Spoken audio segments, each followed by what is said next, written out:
जय हिंद दोस्तों, एक बार फिर मैं आप लोगों के साथ जुड़ा हुआ हूं। मैं आज उस बात पर चर्चा करने के लिए आप लोगों के समक्ष उपस्थित हुआ हूं। बात ऐसी है कि हमें जानना चाहिए, खासकर उस वर्ग के लोगों को जो एससी, एसटी और ओबीसी से आते हैं। उनके लिए खासकर एक बात मैं बोलना चाहता हूं कि जो एक सांसद महोदय हैं, उन्होंने दिसंबर 2022 में संसद के अंदर जो सत्ता पक्ष है उससे कुछ प्रश्न पूछे थे। ठीक है, उसमें से एक प्रश्न भी मैं आपको बोलूंगा और उसका जवाब भी मैं आपको बताने वाला हूं।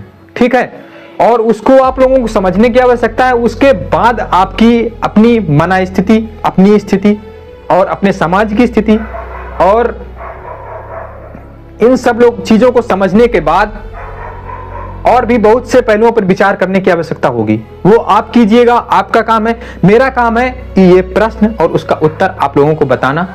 ठीक है, तो बात है 15 दिसंबर सन 2022 की। संसद में एक सांसद खड़ा होता है और सत्ता पक्ष से प्रश्न पूछता है कि मंत्री जी, हमें ये बताएं कि सेंट्रल की जितनी भी जॉब हैं, जितनी भी नौकरियां हैं, उनमें किस वर्ग से कितने पद खाली हैं? भरे पद नहीं, कितने पद खाली हैं, उन्होंने पूछा। तो जवाब में क्या आया वो आपको सुनने समझने की आवश्यकता है। जवाब में आया कि जो सेंट्रल की जॉब हैं, उनमें जो ए ग्रेड की जॉब है, मतलब ए वर्ग की नौकरियां हैं, उसमें से लगभग जो ओबीसी के पद हैं 61% खाली हैं। दोस्तों, 61% पद ओबीसी के सेंट्रल में जो ए ग्रेड की जॉब है उनमें खाली हैं। और जो एससी कैटेगरी के पद हैं वो 48.5%, मतलब लगभग 50% पोस्ट एससी की सेंट्रल गवर्नमेंट के ए ग्रेड की जॉब में खाली हैं। और जो एसटी का आंकड़ा है वो है 53.2%। ये खाली सीटों की बात हो रही है साथियों। और जो बी ग्रेड की जॉब है उनमें ओबीसी के जो पद खाली हैं 74% पद खाली हैं। जो सेंट्रल की जॉब है उनमें 74% पद खाली हैं और एससी की जॉब में 60% पद खाली हैं। और बात करेंगे हम लोग एसटी की, 60.7%, 60.7% एसटी की पोस्ट खाली हैं बी ग्रेड की जॉब में। ए ग्रेड में ओबीसी के 61%, एससी के 48.5%, एसटी के 53.2% पद खाली हैं ए ग्रेड की जॉब में। बी ग्रेड की जॉब में ओबीसी के 74%, एससी के 60% और एसटी के 60.7% पोस्ट खाली हैं दोस्तों। और सी ग्रेड की जॉब में भी आप लोगों को देख ही लेना चाहिए।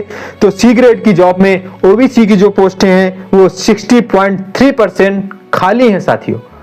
ओबीसी की 60.3% और एससी की 45.8% पोस्टें आज भी खाली हैं और एसटी की 53.3% अभी भी खाली हैं। पोस्टें खाली हैं साथियों, मतलब इतनी पोस्टें खाली हैं।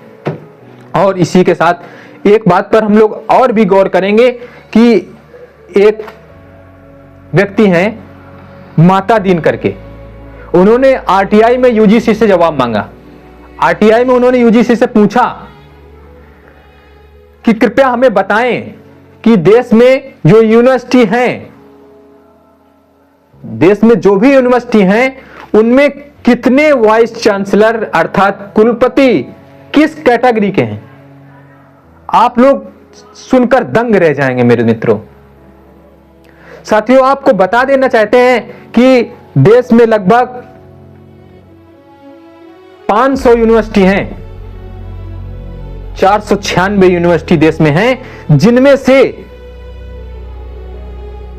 ओबीसी से 36 बीसी बनाए गए हैं। सिर्फ और सिर्फ 36 बीसी। कितने? 36।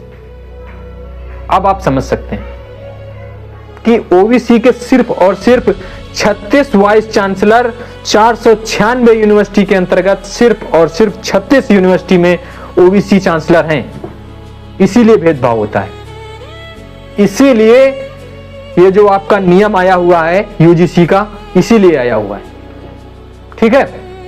और जो एससी कैटेगरी के वाइस चांसलर हैं और एसटी कैटेगरी के हैं, सिर्फ और सिर्फ छह कुलपति सिर्फ एससी और एसटी के हैं।